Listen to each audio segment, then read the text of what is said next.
was simply relieving himself in the desert when he stumbled upon something extraordinary, a massive chunk of gold. After a moment's hesitation, he called over his companion in the distance. The two immediately began digging with shovels, but they quickly realized this was no ordinary find. It wasn't just a piece of gold, it was an entire mountain of it. They tried to move it, but found it impossible. Even attempting to pull it out with their pickup truck only resulted in snapped cables, with the gold remaining firmly in place. As darkness approached, fearing they might become food for wild dogs, they lit a campfire to plan their next move. The heavier man suggested Jack head to the nearest town to rent an excavator while he stayed behind to guard their treasure. Jack, worried his partner might claim the gold for himself, proposed he be the one to stay. His companion agreed, leaving Jack with enough supplies for 4 days, along with a satellite phone. Before departing, he shouted excitedly, "When I get back, we'll be millionaires." After his partner left, Jack carefully buried the exposed gold and constructed a makeshift tent from dead trees.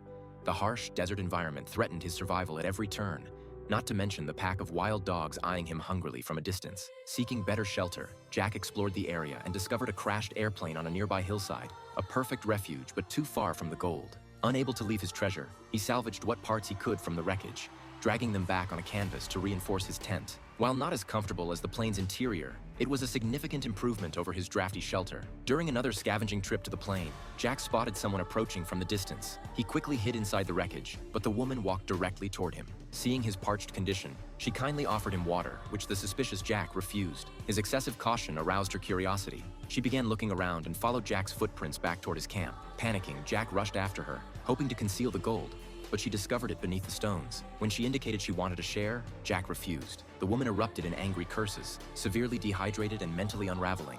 Jack lost the last remnants of his sanity. He grabbed his shovel and struck her violently on the head. Watching her bleed out on the ground, Jack felt momentary regret, but only for seconds. He quickly dug a hole and buried her body. However, the scent of blood attracted the wild dogs, who dug up her remains. After chasing away the dogs, Jack gathered branches and cremated the woman's body. As he watched the flames rise, tears filled his eyes. His humanity was burning away alongside her remains. 4 days passed with no sign of his partner. Jack's supplies dwindled to almost nothing. Starving and hallucinating, he spotted a venomous snake. Hunger overpowering fear, he attempted to kill it with his knife, but failed miserably. Worse yet, he spilled his last drops of precious water. Due to copyright restrictions, this is all we can show you of this film, titled Gold.